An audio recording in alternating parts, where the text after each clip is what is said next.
eu acho que a questão é entender a gênese desse colapso da autoridade da presidência da República. Você, como tem o hábito de ser bonzinho, falou e tal, eu tenho muita inveja dele, porque ele é gente muito boa e tal. Na verdade, a presidência da República hoje é uma caricatura. Não serve para rigorosamente nada, a não ser passear a beleza relativa no estrangeiro e fazer simulações simulacros de mandonismo aqui, mas, na verdade, o poder político real da presidência da República acabou, não existe nenhum. Só que isso não é novidade. Tem se sofisticado essa usurpação do poder, mas não é novidade. Quando o Pedro II, por exemplo, foi aceitando o fim da escravidão, ele acabou sofrendo o que sofreu.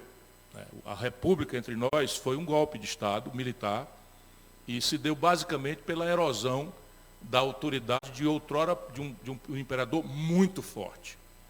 O imperador Pedro II governou por quase 60 anos de estabilidade, de progresso. O Brasil chegou perto dos indicadores dos Estados Unidos naquela época. Ele próprio um iluminista, porque conciliou com a oligarquia escravista e tal, mas quando ele começou a fraquejar, porque ele próprio era abolicionista, deu-se o golpe. Na sequência, você, para não ser muito... O Getúlio Vargas, quando viu o fracasso de 22, que foi uma tentativa, vamos dizer, despótica, esclarecida, de romper com esse pacto oligárquico, agora da oligarquia, de novo, reciclada, mas é a mesma oligarquia escravista, que agora toma outras características e tal, mas é a mesma, latifúndio, etc., etc., ele acaba topando uma revolução.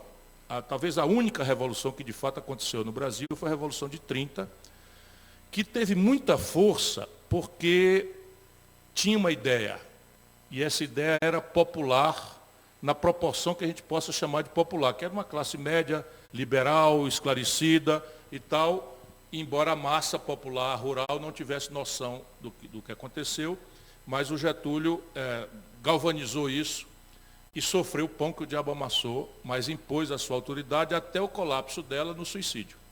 O suicídio já foi uma tentativa de emasculação da autoridade da presidência da República pelos saudosistas do autoritarismo, da oligarquia, do escravismo redesenhado e tal, e ele faz um gesto político, com um manifesto que foi escrito por um ghostwriter, sob supervisão dele, disse que aquilo não foi um ato de um depressivo, embora provavelmente houvesse ali um componente, foi um ato político, e que adiou aquele golpe de 54 para 64. Depois, você teve, para acelerar um pouco, você teve o Juscelino, estou voltando um pouquinho, o Juscelino governou acossado por essa gente. 1000 tentativas de golpe, até tentativa de assassinato, mas ele se sintonizou com a massa brasileira pelo redesenho apaixonante do nacional-desenvolvimentismo e o charme e a ideia que todo mundo estava vendo o Brasil 50 anos em 5, etc., etc. O que é que eu quero com essa história? O Fernando Henrique, com o Plano Real, tinha isso na mão, mas trocou pela reeleição. Então se reconciliou com essa malta toda que vivia do imposto inflacionário. E o Lula tinha esta coisa na mão e trocou pelo poder, com a Carta aos Brasileiros, etc., etc. Nós estamos precisando de novo de uma ruptura dessa natureza. O caminho necessariamente há de ser o democrático, se depender de mim, mas nós precisamos de alguém que tope correr o risco de recelebrar essa relação e restaurar o que é democracia, porque da democracia, vamos ter clareza, só resta para nós um protocolo.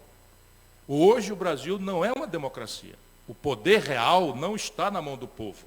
O poder real está na mão de um pacto entre plutocratas e cleptocratas. É uma aliança de ladrões e barões, e é grave porque você tem hoje a grande mídia, 5 famílias e uma igreja, todos pensam iguais, todos se reúnem, jantam, e os bancos, que controlam absolutamente tudo. Só o Brasil, no mundo capitalista, 5 bancos controlam 83% de todas as transações financeiras. Ou você encara isso para tomar o poder de volta para uma expressão democrática, e é isso como é que faz na prática? Anunciar a ideia, como Juscelino fez, como Getúlio fez, anunciar a ideia.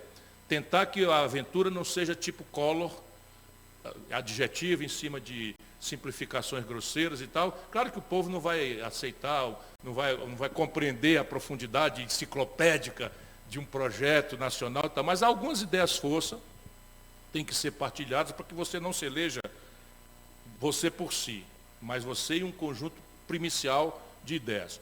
Em seguida, já entre a eleição e a posse, quebrar esse pacto oligárquico. Como?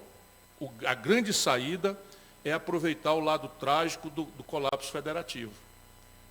Governadores e prefeitos estão todos quebrados, endividados e tal, e você pode perfeitamente recelebrar com eles. O caminho é que a dívida dos estados e municípios, hoje, ao redor de, tem que atualizar os números, 800 bilhões de reais, é menos de 10% dessa dívida toda.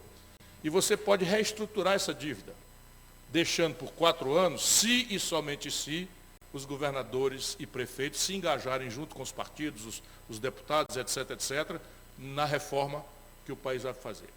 Propor a negociação, participação dos políticos, etc., e o impasse, uma vez definido, acertar, por maioria simples, por lei complementar, uma convocação de um plebiscito. E aí sim você manda a deliberação. Exemplo prático.